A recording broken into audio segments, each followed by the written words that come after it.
Simple question de choix. Histoire et faits de la Bible, utile pour nous aujourd'hui. Une méditation quotidienne de Rinde Bruinsma. Aux éditions Vie et Santé. Bonne écoute. Notre méditation du jour tire sa source du livre de Job, les chapitres 25 à 28. Combien moins l'homme qui n'est qu'un ver, l'être humain qui n'est qu'un vermisseau? Job répondit, comme tu sais bien venir au secours de celui qui n'a pas de force, comme tu sais bien sauver le bras qui n'a pas de puissance. Job, les chapitres 25, verset 6 au chapitre 26, verset 2. Au cours des siècles, l'homme a accumulé beaucoup de connaissances. Il a acquis énormément d'habileté dans le maniement d'instruments compliqués et dans les techniques toujours plus avancées. Les prévisions météorologiques ne sont plus un mystère aujourd'hui. En cas de maladie, le spécialiste est appelé et Dieu se retrouve souvent à la dernière place sur la liste des secours disponibles, à condition qu'il y joue un rôle. L'homme est devenu la mesure de toutes choses.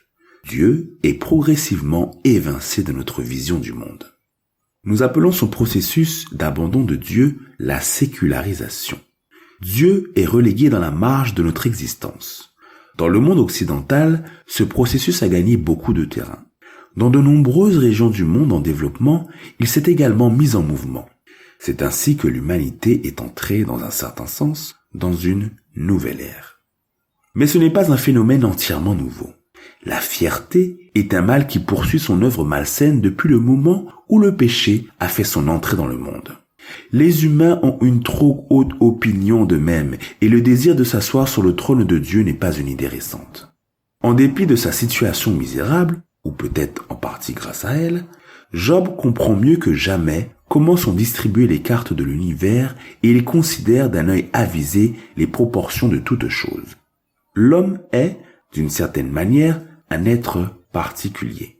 La créature du Tout-Puissant avec laquelle celui-ci veut entretenir une authentique relation.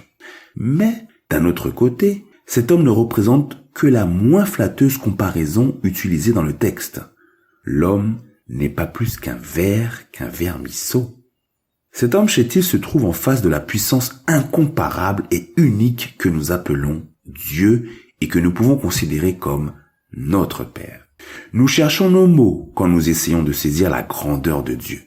Comme tu sais bien venir au secours de celui qui n'a pas de force.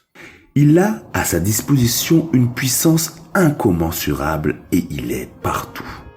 Il n'y a aucune raison d'être angoissé, mais nous avons toutes les raisons de nous réjouir de son secours, car ce Dieu puissant est notre Dieu, et de lui vient notre salut.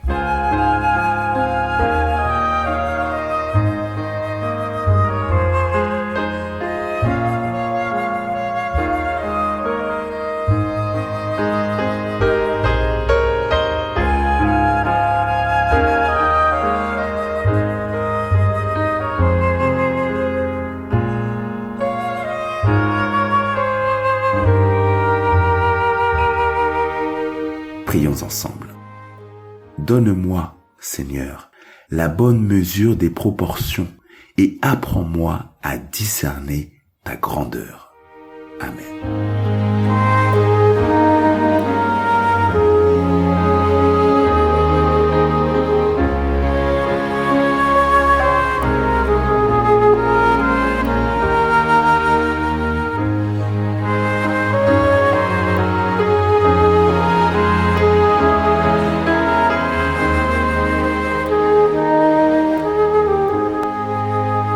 À bientôt, cher ami.